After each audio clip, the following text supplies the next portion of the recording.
E aí galera, estamos aqui de volta em mais uma videoaula. Essa é a nossa sexta videoaula de sistemas lógicos.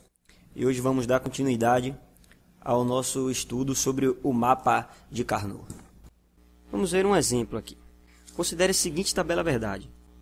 Atenção que vamos ver o passo a passo. Se ligue. Podemos observar que esse circuito possui 4 entradas, A, B, C, D. Uma saída X. Bem, iremos construir o mapa K e vamos colocar os uns nos quadros que correspondem aos uns da tabela verdade e os zeros nos outros quadros. Aí está o nosso mapa K. Observe, a saída X1, ela é 1 para A barrado, B barrado, C barrado, D normal. É o que está representado aqui, A barrado, B barrado, C barrado, D normal. Ela é 1 também para o A barrado, B normal, C barrado, D normal. A barrado, B normal, C barrado, D normal. E assim em diante. Ao fazer isso, identificamos os agrupamentos de 1, que nesse caso são 4 agrupamentos de 1. E, como mostrei a vocês anteriormente, fazemos a expressão de x final na forma de soma de produtos. É o que está aqui. X é igual, nesse caso, esse primeiro agrupamento. A variável que aparece na forma complementada e não complementada, ela cai fora, que nesse caso é o B. Então fica o A barrado, C barrado, D, que é o que está aqui. Esse agrupamento também, a variável que aparece complementada e não complementada é a variável D, então eliminamos ela. E fica então o A barrado CD, que é o que está aqui. Fazemos o mesmo para as outras duas conjuntos de uns. Bom, mas se você for um cara inteligente, você pode observar que não só existe esse agrupamento de uns, existem outros. Poderia agrupar esse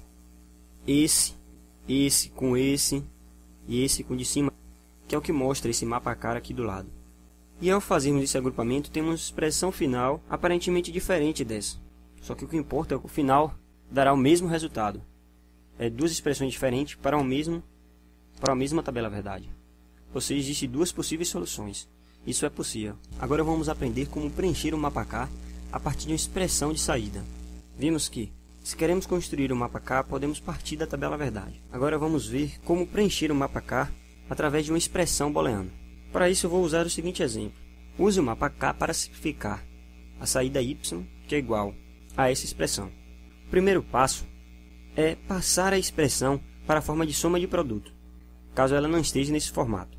É o que vamos fazer agora. Para isso, eu utilizei da propriedade distributiva e apliquei o C barrado vezes o A barrado, B barrado, D barrado e o C barrado vezes D barrado. Cheguei na forma soma de produtos. Em seguida, para cada termo produto da expressão, na forma de soma de produtos, colocamos um 1 em cada quadro do mapa K, cuja denominação seja a mesma da combinação das variáveis de entrada. Observe. O A barrado, B barrado, C barrado, D barrado está aqui.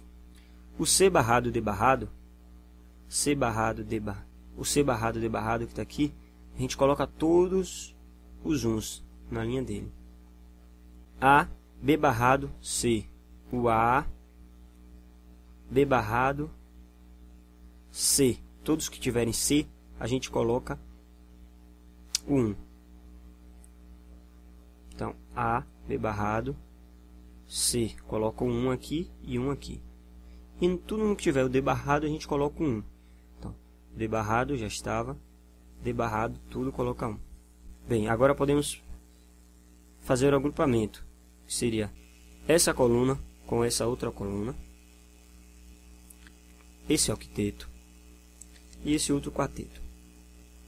No qual a expressão será AB barrado com o C barrado e o D barrado. Chegamos então à situação final. Vamos considerar esse clássico exemplo para a gente explicar a condição de relevância, que é o don't carry. Projete um circuito lógico que controle uma porta de elevador em um prédio de 3 andares. O circuito da figura abaixo tem 4 entradas. M é o sinal lógico que indica quando o elevador está se movendo para m igual a 1 ou parado, m igual a 0. F1, F2 e F3 são os sinais indicadores dos andares, que são normalmente nível baixo, passando para nível alto apenas quando o elevador estiver posicionado em um determinado andar. Por exemplo, quando o elevador estiver no segundo andar, o F2 é igual a 1, F1 e F3 é igual a 0. A saída do circuito é o sinal abrir, que normalmente é nível baixo, e vai para nível alto quando a porta do elevador estiver que ser aberta. Bem, o primeiro passo, como eu já expliquei nas aulas anteriores, para um problema como esse, é a gente interpretar o problema e depois partir para a tabela verdade. Podemos preencher a tabela verdade para a saída abrir com o seguinte raciocínio. Sabendo que o elevador ele não está em mais de um andar ao mesmo tempo, lógico, apenas uma das entradas relativas aos andares pode ser nível alto em um dado momento. Bem, o que isso quer dizer? Que para os casos onde as entradas dos andares, os Fs, tiverem mais de um, isso vai ser irrelevante. Ou seja, são casos impossíveis de acontecer. Então não importa se a saída vai estar aberta ou fechada, porque isso nunca vai acontecer. Então é um caso irrelevante. Então, interpretando, se o elevador está no terceiro andar, a porta irá abrir. Se estiver no segundo, irá abrir. Se estiver no segundo e no terceiro, isso para mim não importa, porque é um caso impossível de acontecer. Se ela estiver no primeiro, ela vai abrir. Os outros diversos casos no qual aparece mais de um, será puramente irrelevante. Mas podemos observar que para m igual a 1 significa que ele está se movendo e não queremos que ele se mova com a porta aberta. Então, para os casos de m igual a 1, colocamos o zero. No caso aqui continua sendo relevante. Aqui, como ele está no primeiro andar, mas ele está se movendo, ele continua com a porta fechada. Nesses casos onde eles estão em dois andares ao mesmo tempo ou três, é irrelevante para mim, porque é um caso impossível. A partir daí completamos nossa tabela verdade. Como eu havia falado para vocês, é a questão de interpretação do nosso problema. Agora podemos transferir as informações dessa tabela verdade para o mapa K, como mostra essa figura. Onde está representando o 1, levamos o 1. Onde está representando o x, levamos o x. Nesse caso, m barrado, F1 barrado, F2, F3. M barrado, F1 barrado, F2, F3. F2, F3. Está um x aqui. Faremos agora o agrupamento.